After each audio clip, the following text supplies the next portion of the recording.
Cervical realignment therapy is one of the therapies that we use at Caring Medical Regenerative Medicine clinics to correct abnormal cervical spines. The cervical spine is supposed to be lordotic. It's a C.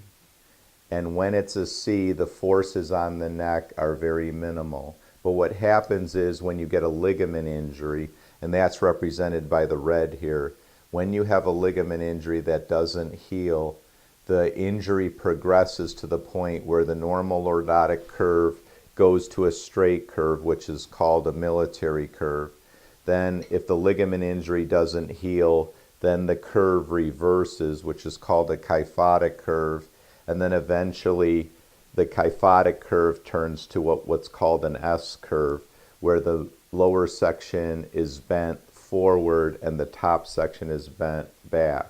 So the question is, how can we reverse this? So we reverse it first by doing prolotherapy to the injured ligaments, which will cause the ligaments to strengthen and tighten and again provide stability. And once the neck is stable, the neck can then handle these types of forces.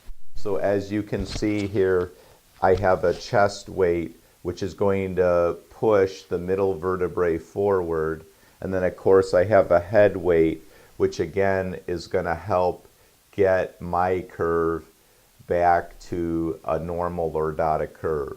So the combination of prolotherapy and cervical realignment therapy is phenomenal in not just relieving the symptoms that a person has, such as migraine, headaches, neck pain, dizziness, vertigo, balance issues, but even more importantly is it can have lasting results because we restore the forces in the neck back to normal, because we help the cervical curve get back to where it should be, which is a normal lordotic curve.